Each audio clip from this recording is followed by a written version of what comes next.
Agaseke k'amakuru mu karere ngapfunduriye muri Kongo Kinshasa. Perezida Antoine Giti Kirombo wa Kongo Kinshasa yirukanye mu gisirikare abofisiye bakuru batatu bamaze amezi tubakurikirana guhambanira kumugirira nabi. Abone General Christian Chiwewe ubaye umugaba mukuru w'ingabo za Kongo n'umujyanama w'ikigidi mirebana n'igisirikare na General Frank Ntumba urushinzwe ibikorwa by'igisirikare mu ngoro y'umukuru w'igihugu. Undi mwofisiye ni Brigadier General Katende Batubadira Benjamin ubaye umuyobozi wungirije w'umutwe w'ingabo zishinzwe kurinda abayobozi bakuru ushinzwe ibikorwa n'iperereza. Umunyekongo wabaye umujyanama mu mavugurura y'urwego rwa Kongo rushinzwe iperereza Jean-Jacques Wondo yatangaje ko iki cyemezo cyafashwe mu ibanga bitewe n'uburemere bw'ibyo ofisiye bashinjwa. Ati iki cyemezo kiri mu iteka rya perezida ryagizwe ibanga rikomeye ryasinywe na Perezida Kedi ariko nticyajya mu ruhame bitewe n'uburemere bw'ibirego bishinjwa ofisiye. Mbere y'uko General Chiwewe n'abagenzi be birukanwa mu gisirikare cya Kongo tariki 3 Ukwakira hari hafashwe icyemezo cyo gukura mu ngoro y'umukuru w'igihugu abasirikare bakoranaga n'abo bya hafi mu rwego rwo kwirinda ko bagirira nabi Perezida Kedi. Abo basirikare bimuriwe ku cyicaro gikuru cy'igisirikare cya Kongo kugira ngo bahabwe inshingano mu bindi bice by'igihugu bitari mu murwa mukuru Kinshasa.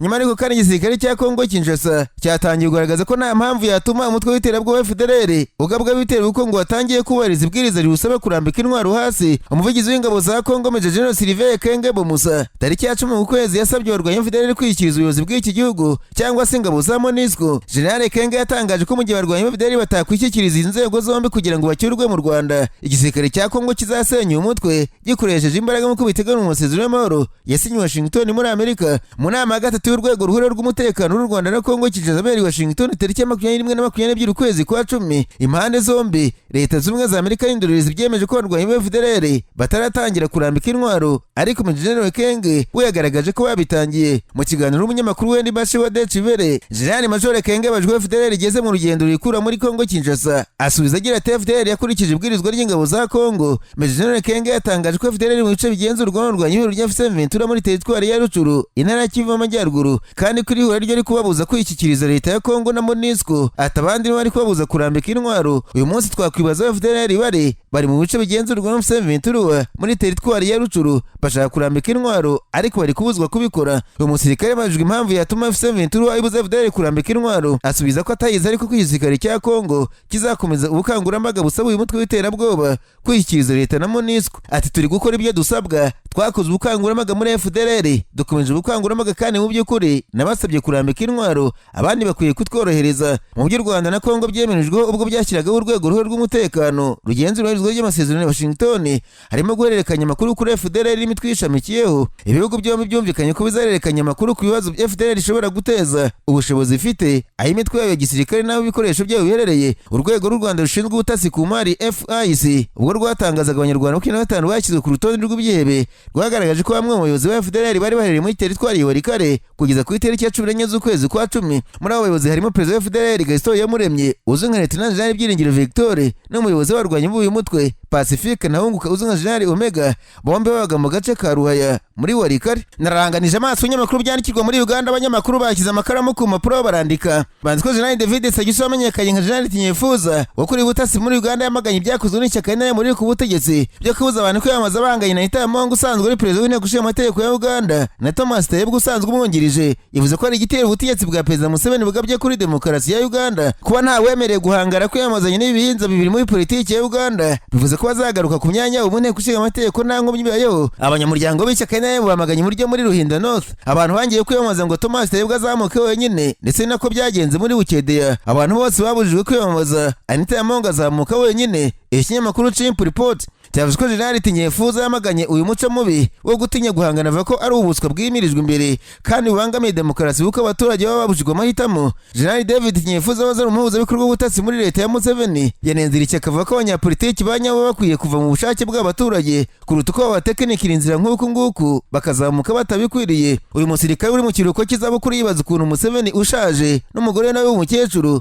niba bemera bakajya mu baturage gusaba amajwi ikibura ngo abanyapolitiki bose batange bene aya mahirwe abaturage babumve. General Sagiso yasabye ishyaka mu kuvana umwanda nk'uyu nguyu muri ryo niba rishaka ko abanyarwanda bazakomeza kuriyoboka kuko kubuza abantu guhatanira imyanya byitwa ko itorerwa ubuhone bw'imitswe. Hagati ariko Perezida wa Uganda Kaguta Museveni yavuze ko ibyo akora byose abagamije gukura abanyarwanda mu bukene kandi akabikora atari uko nawe ubwo akennye ahubwo ari ukubera ko Imana ishobora kuzamuza uko yashoje inshingano yamuhaye. Impanuro ya Perezida Museveni yagarutseho mu mpera z'icyumweru ubwo yari mu majyaruguru ya Uganda mu bikorwa byo kwiyamamariza ku mwanya w'umukuru w'igihugu. Muri urugendo rwo gushaka amajwi, Museveni akunze kumvikana yereka abaturage uburyo butandukanye bakwifashisha bikura mu bukene, cyane cyane binyuze mu guhanga imirimo. Ubwo ari mu mujyi wa Karenga mu gace ka Karamujya, Museveni yaravuze ati ibi byose nkora ni ukubinginga ngo nyamuneka mumve mu bukene, njye uri kubinginga ntabwo nkennye, ariko nashaka kuzajya mu ijuru, ntabwo nayobora abantu bazaguma mu bukene ngo nanjye nceceke, ubundi ninjya ku Mana ivuga ngo kuki wicecekeye ubwo abantu banjye bari bakennye. Amatora y'umukuru w'igihugu muri Uganda ateganyijwe ku itariki ya 15 z'ukwezi kwa mbere umwaka utaha. Nasimukiye muri Tanzania, abanyamakuru bicaye imbere ya mudasobwa barandika. Banditswe igipolisi cya Tanzania cyatangaje ko amatora yo kuwa gatatu azaba mu mucyo ndetse no mu bwisanzure, gisaba buri wese kwitonda. Kuwa gatatu muri Tanzania hari amatora rusange ndetse na perezida, aho amakuru ava ku rubyiruko rwari rwarateguye imyigaragambyo mu gihugu hose yo kwamagana buri rwengero ry'abantu rihamaze igihe. Ni amatora atavugwaho rumwe kuko bashinja Perezida Samia Suluhu Hassan kuba barakoze uko ashoboye akigizayo abantu bose yabonaga ko bashobora kumwimisha amajwi, abatarafunzwe ntibahunge babura irengero, ubu akaba azahangana n'abantu batazwi muri rubanda. Polisi yatangaje ko abantu bose bazarenga ku itegeko ku itariki 29 Ukwakira ku munsi w'itora adakwiye kwinubira ingaruka bazahura nazo. Ibi byatangajwe mu rwego rwo gukangurira abaturage kubahiriza amategeko, cyane cyane mu gihe hategerejwe ibikorwa bishobora guteza umutekano muke cyangwa se imyigaragambyo itewe n'amategeko. Kuwa gatatu ku munsi w'itora, polisi yasabye abaturage gukomeza kuba maso bakirinda ibikorwa bishobora guhungabanya ituze n'umutekano rusange w'igihugu. Nk'ubu polisi mu ntara ya Manyara yataye muri yombi Pasiteri Eric Mutahita ubarizwa mu itorero ry'abaruteri, aho akurikiranyweho kubuza abayoboke be kuzitabira amatora ateganyijwe kuri uwa gatatu nyine. Umuyobozi w'intara ya Manyara Queen Sendinga erutse kubwira itangazamakuru leta izata muri yombi umuntu wese uzashishikariza abaturage babuza kwitabira amatora. Agaseke k'amakuru mu karere ngapfunikire mu rundi abanyamakuru bakoze jima muri no barandika. Banditswe mu ruzi rwa Ruzizi rutandukanye Kongo Kinshasa no Burundi mu gihe cy'iminsi 2 hamaze kuboneka imirambo 3 muri zone ya Buganda, komine Bukinanyana, intara ya Bujumbura. Abayobozi b'inzego zibanze bavuga ko bataramenya umuntu n'umwe wahohotewe cyangwa se ngo bamenye neza uko bapfuye. Iki ni ikibazo ngo giteye impungenge cyane mu baturage baho. Amakuru yakusanijwe n'abashinzwe umutekano avuga ko umurambo wa mbere w'umuntu wambaye ubusa wavumbuwe mu gitondo cyo kuwa gatanu munsi y'ikiraro kibakwa hejuru y'uruzi rwa Ruzizi ku muhanda wa 6 umudugudu wa Kaburanwa. Abakozi bo mu isosiyete y'abashinwa bashinzwe kubaka nibo babonye umurambo, bahise bamenyesha abasirikari bari muri ako karere, babaza abayobozi. Umurambo wajyanwe muri Morgue ku ivuriro ry'ubuntu riri ku muhanda wa Kani Gasenyi. Abayobozi b'inzego zibanze bavuze ko nta kimenyetso kiboneka kigaragaza umwirondoro w'uwahohotewe,